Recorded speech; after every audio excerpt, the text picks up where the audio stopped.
बिस्मिल्लाहिर्रहमानिर्रहीम। अस्सलाम वालेकुम माय यूट्यूब फैमिली। उम्मीद है आप सब खैरियत से होंगे। तो यहाँ पर तकरीबन टाइम है 12 बजे का। तो संडे था तो बच्चे लेट ही उठते हैं संडे को। यार ज़ाहिर है सब के बच्चे ऐसे ही 11-12 बजे का टाइम हो जाता है। जो बड़े ज़रा बच्चे हो जाते हैं ना, टीन एज में आ जाते हैं, कुछ छोटे बच्चे तो सुबह सुबह ही उठ जाते हैं। तो जो बच्चे टीन एज में आ जाते हैं वो फिर इतना टाइम हो जाता है छुट्टी वाले दिन 11-12 बजे का। तो फिर नाश्ता और दोपहर का खाना एक ही बच्चों का हो जाता है। तो इस वक्त मेरा बेटा लेकर आया था, बाज़ार से ही लेके आया था नान और चने। ये बच्चे खाएंगे। और फिर रात का प्रोग्राम था बच्चों का कि रात को पिज़्ज़ा बनाएं घारी में। तो पिज़्ज़ा बनाएंगे रात को। तो अभी बच्चे ये खाएंगे नान और चने। फिर इस दौरान जो भी बच्चों ने को फल वगैरह खा लिया या इस किस्म की चीज़ें, जो जैसे बच्चे छोटी छोटी चीज़ें खा लेते हैं, इस तरह टाइम करेंगे। तो ये साथ ही राइस भी लेकर आया था बेटा, ये पुलाव ये लेकर आया था।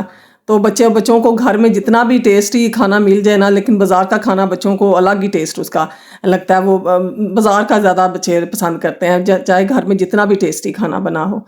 तो बच्चों की एज ऐसी होती है, बाज़ ये टीन एज में ऐसा होता है कि ज़्यादातर अट्रैक्ट करते हैं बाहर के खाने बच्चों को। तो इस वक्त तो दोपहर का खाना तो यही बच्चे खाएंगे। फिर शाम को फिर हम लोग पिज़्ज़ा बनाएंगे। पिज़्ज़े का प्रोग्राम बनाया था, पिज़्ज़ा बनाएंगे। तो ग्रोसरी भी थोड़ी करनी है पिज़्ज़े के लिए ही। तो फिर जाएंगे मार्केट में। तो देखें छोटा बेटा इस वक्त लेटा हुआ है। तो ये अब इसे उठा रहे हैं कि उठ जाओ, अब नाश्ते का टाइम हो गया है। तो यहाँ 4-5 बजे का तकरीबन टाइम हो गया था। तो हम इम्तियाज़ माल आ गए, यहाँ से थोड़ी ग्रोसरी करेंगे पिज़्ज़ा वगैरह के लिए।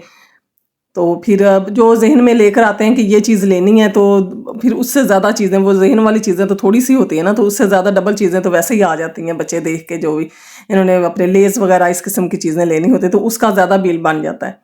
तो मेरी तो ज़्यादातर यही कोशिश होती है कि मैं बच्चों को ना, मैं अकेली आऊँ, बच्चों को कम ही लेके आऊँ। लेकिन फिर ज़ाहिर है बच्चियाँ हैं तो फिर इस तरह फिर वो कहती हैं कि साथ जाना है। तो फिर अपनी अपनी पसंद की भी इन्होंने चीज़ें लेनी होती हैं। तो इस वक्त हम इम्तियाज़ माल में आए हैं, तो यहाँ से थोड़ी ग्रोसरी करेंगे। और साथ साथ जो आज का टॉपिक है उसके ऊपर मैं बात करूँगी कि ये जो रिएक्शन व्लॉग और ये जो रास्ता इनकी आजकल जो मसला वगैरह चल रहा है। तो सबसे पहली बात तो ये है कि रिएक्शन व्लॉग वाले हैं, उनका तो काम ही रिएक्शन देना है ना। तो जो सुनने वाले हैं, जिनके व्लॉग जिनके बारे में बात करते हैं, वो उन्हें तो पॉजिटिव लेना चाहिए। उन्हें देखना चाहिए कि हम ये क्या बात, हम ये मसला है तो हम इसको सॉल्व करें या इससे ना इस तरह का करें। उन्होंने तो रिएक्शन देना होता है अपना। वो तो उनके साथ तो कोई भी ऐसी नहीं ना कोई बात है। वो तो अपना रिएक्ट कर रही हैं, जो भी आप करेंगे उनका तो यही है, व्लॉग ही उनका यही है रिएक्शन का।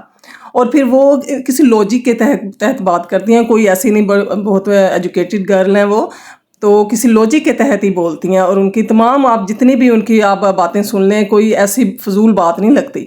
लॉजिक के तहत वो जो भी बात करती हैं। तो बाकी सुनने वाले को तो इतना हिम्मत होनी चाहिए ना, इतना बर्दाश्त होनी चाहिए कि वो सुने कि हाँ जी क्या क्या क्या कह रही हैं, कैसे कह रही हैं, क्या उनका पॉइंट ऑफ व्यू क्या है और किस तरह हमें इस चीज़ को फेस करना चाहिए। तो इस तरह की वो एक जंग शुरू कर देना, ये तो सही बात नहीं है ना। तो ये तो यूट्यूब का ये तो एक ऐसा चल रहा है, ये तो ज़ातियात की इसमें मसला ही नहीं है किसी किस्म का आना चाहिए। ये तो यूट्यूब का, और यूट्यूब और इस तरह की धमकियां वगैरह देना तो ये तो बिल्कुल भी ठीक नहीं ना। क्योंकि सभी लोग इसमें काम कर रहे हैं, सभी मेहनत कर रहे हैं, सभी कोशिश करते हैं हम आगे से आगे जाएं। तो जो पहले कामयाब हो चुके हैं, अब उन्हें ये तो नहीं ना होना चाहिए कि ये हमारी जागीर बन गई है यूट्यूब। तो इस तरह थोड़ी बर्दाश्त भी होनी चाहिए, अपनी क्रिटिसिज्म सुनने की थोड़ी बर्दाश्त होनी चाहिए। जब हम इस फील्ड में आए हैं तो हमें ये सारा पता होना चाहिए कि यहाँ क्या क्या हो सकता है और इसे कैसे बर्दाश्त करना है। तो उनका तो काम है रिएक्ट करना। वो सभी को, वो ये किसी एक को नहीं, सभी को, उन्हें जो अच्छी बुरी जो भी उन्हें फील होता है वो करती हैं और किसी लॉजिक के तहत ही करती हैं। मेरा उनसे ज़ाती कोई रिश्ता वगैरह नहीं है। मैं तो वैसे बात कर रही हूँ, मैं उनकी बातें सुनी हुई हैं, उनका व्लॉग देखा है मैं, तो तब मैं बात कर रही हूँ कि कैसे अच्छे तरीके से ही वो सब करती हैं। कोई ऐसे ही नहीं कि वो किसी किस्म के कोई दुश्मनी में या किसी से मुकाबले में नहीं, बिल्कुल वो अपना रिएक्शन देती हैं कि क्या होना चाहिए और कैसे ये सब। और फिर इतने तो मेरे ख्याल में डर होना चाहिए बड़ों को भी, ये जो इस किस्म के व्लॉग देती हैं, रिएक्शन करती हैं, कि ताकि पता हो दूसरों के हमारे सर पे कोई है हमें देखने वाला। मेरे तो ख्याल में ये होना चाहिए ऐसे ना। तो इस वक्त पिज़्ज़े की डो बना रहे हैं हम। पिज़्ज़े की डो बनाई है। तो ये पिज़्ज़ा की डो अब तो तकरीबन सभी को आती है, सिंपल सी चीज़ें इसमें। पिज़्ज़ा मैंने डाली है, वो ईस्ट डाली है मैंने इसमें 1 किलो, पहले तो 1 किलो मैदा था और इसमें मैंने तकरीबन 1.5 चम्मच इसमें मैंने ईस्ट शामिल की है। इंस्टेंट ईस्ट जो होती है ना वो मैंने शामिल किया। और तकरीबन 2 चम्मच मैंने इसमें चीनी डाली थी। 1 टीस्पून मैंने इसमें सॉल्ट डाला था। और इसी तरह नीम गर्म पानी से मैंने इसे डो इसकी बना ली। और फिर मैंने इसे रख दिया इसके ऊपर रैपर चढ़ा कर ना, तो मैंने इसे रख दिया। तो अब मैं इसके लिए चिकन तैयार कर रही हूँ पिज़्ज़े के लिए। तो इसमें भी सिंपल सी चीज़ें मैंने डाली हैं, कोई ऐसी मैंने चीज़ नहीं डाली जो लेनी मुश्किल हो या जो जिसके लिए बड़ी हमें मेहनत करनी पड़े कि ये इतने पैसों की आती। क्योंकि आजकल टाइम ऐसा है ना कि कोई भी इतनी महंगाई वाली दौर में ना, मैं समझती हूँ कोई भी ऐसी ऊपर वाली चीज़ें अफोर्ड नहीं कर सकते। तो सिंपल सी घर के ही मसाले हैं इसमें सारे। तो मैंने पहले ऑयल डाला है इसमें, और फिर मैंने चिकन उसमें शामिल कर दिया। चिकन का कलर वाइट होगा तो इसमें मैं हल्दी, नमक और मिर्च शामिल करूँगी।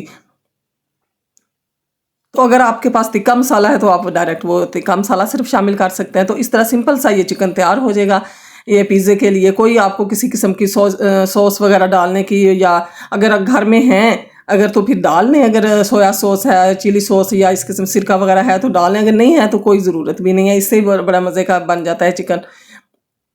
तो इस तरह आप मैं तैयार कर लूँगी। पहले स्पाइसेस डालूँगी, थोड़ा सा पानी डालूँगी तो चिकन गल जाएगा। तो फिर इसे बिल्कुल ड्राई कर लेना है इसे, तो फिर ठंडा होने के लिए रख देंगे इसे।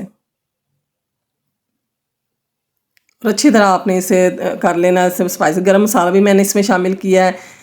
ब्लैक पेपर आप इसमें शामिल कर सकते हैं, वाइट पेपर शामिल कर सकते हैं, उससे बहुत अच्छा टेस्ट आता है। इससे सॉस भी हम बड़ी ज़बरदस्त किस्म की बनाएंगे। जो भी आपके घर में मौजूद है, मैंने सॉस के लिए इस्तेमाल की थी, केचप इस्तेमाल की थी, मस्टर्ड पेस्ट इस्तेमाल की थी, और मैंने मायोनीज़ इसमें शामिल की थी। तो बड़ी ज़बरदस्त किस्म की सॉस बन गई थी। साथ ही मैंने इसमें, अभी बनाएंगे आगे चल के ना, तो आप देखेंगे फिर इसमें साथ ही मैंने इसमें वो दलिया मिर्च भी डाल दी थी।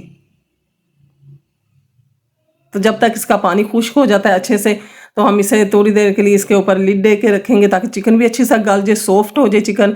तो उसके बाद फिर ये बिल्कुल ड्राई हो जाएगा तो हम इसे फ्लेम जो है इसका ऑफ कर दें कि बिल्कुल ड्राई हो गया चिकन, यानी कि वाइट इसका हो गया था ना। तो फिर अब इसमें थोड़ा मैं पानी शामिल करूँगी ताकि चिकन अच्छे से गल जाए। अब इसकी ये सॉस तैयार करेंगे। पिज़्ज़ा सॉस अगर आपके पास नहीं है तो कोई परेशान होने की ज़रूरत नहीं कि आप पिज़्ज़ा सॉस लेकर आएँ।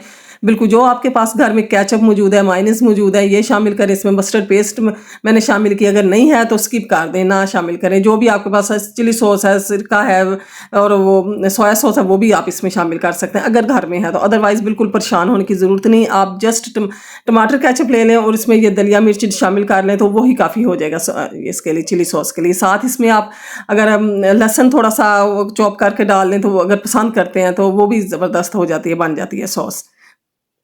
तो मेरे पास इस वक्त मस्टर्ड पेस्ट फ्रिज में पड़ी हुई थी तो मैं इसमें 1 चम्मच शामिल कर रही हूँ। मस्टर्ड पेस्ट टेस्ट काफ़ी अच्छा बन गया था इससे। तो अगर आप ना भी शामिल करें तो कोई ऐसा इशू नहीं है।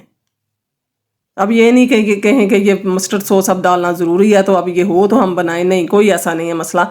नहीं है तो बिल्कुल स्किप कर दें। आप जस्ट केचप के साथ ही आप जस्ट बना सकते हैं, उसमें थोड़ी सी मिर्चें डाल दें तो वो बड़ा ज़बरदस्त किस्म की पिज़्ज़ा सॉस बन जाएगी। तो इसको अच्छे से मिक्स कर लेंगे तीनों चीज़ों को। साथ में देखें मैं इसमें मैं ये जो दलिया मिर्च है वो शामिल कर रही हूँ।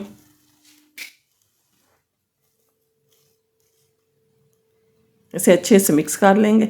अच्छा, बाज़ मेरे तो बेटे पसंद करते हैं, बेटियां पसंद करती हैं ये सॉस वगैरह लगाना पिज़्ज़े के ऊपर। वो बेटे तो कहते हैं कि सिंपल बस चीज़ लगी हो और चिकन हो, बस वो चिकन भी थोड़ा हो। अपनी अपनी पसंद बस बच्चों की होती है। बाज़ बच्चे चिकन ज़्यादा पसंद करते हैं, बाज़ कम पसंद करते हैं। और ज़्यादा तो ये छोटे को तो यही होता है कि जस्ट मायने वो लगा दें ऊपर, चीज़ ही लगा देना, तो उसके लिए वही काफ़ी हो जाती है। तो मैं इस वक्त कढ़ाई में मैं इस वक्त एक पिज़्ज़ा बनाऊंगी। बाकी मैं छोटे पिज़्ज़े जो है वो छोटा ओवन है मेरे पास तो उसमें बनाऊंगी। तो देखें इस तरह अच्छे से डो को आपने ना इससे एयर इसमें से कर लेनी है। इस तरह मार मार के मुक्कियाँ सी जो कहते हैं उसमें से एयर बिल्कुल निकाल लेनी है ताकि ये बहुत अच्छी सी डो बने, बड़ी नरम सी डो बनेगी। तो इस तरह आपने तकरीबन मैंने इसे 2 घंटे के लिए रखा था ईस्ट होने के लिए, और काफ़ी अच्छे से ये ईस्ट हो चुकी थी। अब साथ साथ इसके छोटे छोटे पेड़े कर लेंगे ताकि वो नरम हो जाएं, और फिर उसके साथ साथ फिर पिज़्ज़ा बनाते जाएंगे।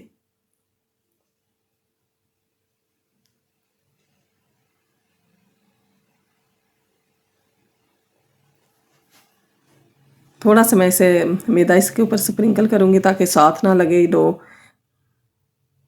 के इसमें।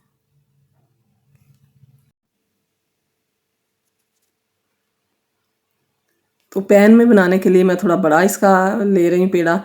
तो इस तरह आपने अच्छे से इसको बेल कर और आपने ट्रे में बिछा दें। ट्रे में पहले मैंने उसे ग्रीस कर दिया, ट्रे को अच्छे से ऑयल मैंने लगा दिया है।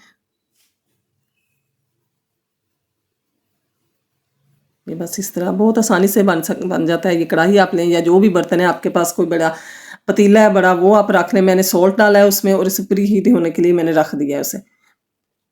15-20 मिनट पहले मैंने प्री हीट होने के लिए रख दिया, तो अच्छे से हीट हो जाएगी उसमें, तब ये पिज़्ज़ा हम उसमें शामिल रख देंगे उसके ऊपर।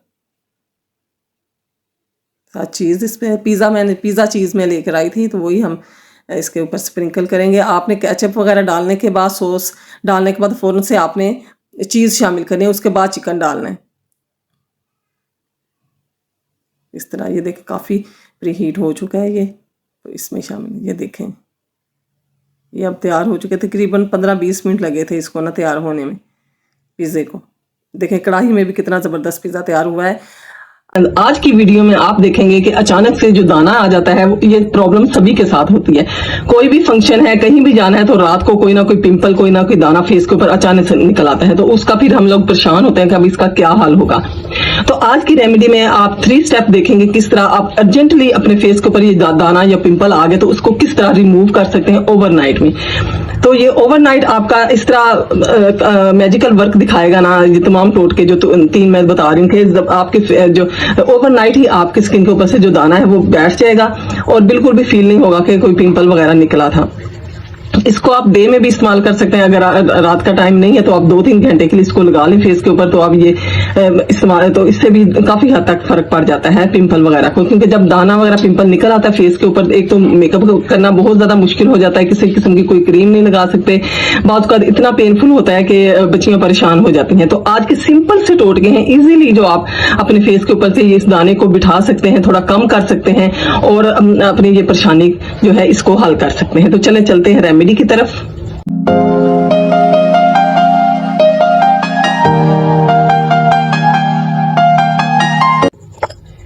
अच्छा, फर्स्ट रेमेडी में मैं बताऊंगी आपको डिस्प्रिन, कि डिस्प्रिन के साथ आप किस तरह अपने पिंपल को, अपने दाने को बिठा सकते हैं, उसको कम कर सकते हैं। तो इसके लिए हम एक डिस्प्रिन लेंगे और इसकी थिक सी पेस्ट बनाएंगे। थोड़ा सा हम इसमें पानी डालेंगे ताकि ये इतना हो जाए कि दाने के ऊपर जो है ना वो स्टे कर सके। थोड़ा सा बस हमने 1 ड्रॉप इसके अंदर डालना है ताकि ये इससे मेल्ट हो सके। ये बस इतना थोड़े से हम इसमें डालेंगे पानी इस तरह, ताकि ये ज्यादा लिक्विड ना हो जाए और हमारी स्किन के ऊपर अच्छे से स्टे कर सके। जहां दाना है ना वहां पे अच्छे से ये डिस्प्रिन जो है वो स्टे कर सके। थोड़ा सा पानी डालेंगे ना तो बस ये मेल्ट हो जाएगी डिस्प्रिन। तो इस तरह आपने जहां भी आपने दाना वगैरह पिंपल फेस के ऊपर निकला है, तो आपने इस तरह अपने फेस के ऊपर इसको अच्छे से लगा देना है इस तरह। बस आपको ज्यादा मेहनत करने की जरूरत नहीं पड़ेगी। इस तरह आपने अच्छे से आपने थिक सी पेस्ट अपने पिंपल वगैरह दाने के ऊपर लगा देनी है इस तरह। और अगर पूरे फेस के ऊपर छोटे छोटे दाने हैं तो आप इसको ज्यादा आप डिस्प्रिन लेके अच्छी सी थिक सी पेस्ट बना के क्रीम की तरह अपने फेस के ऊपर अप्लाई कर सकते हैं इस तरह। तो ओवरनाइट में ये दाना जो है वो बिल्कुल बैठ जाएगा। सुबह आप देखेंगे कि आपको फील ही नहीं होगा कि आपके फेस के ऊपर कोई दाना वगैरह निकला था इस तरह। अच्छा, सेकंड रेमेडी में आप देखेंगे ये मेरे पास है इसमें रेड सॉल्ट।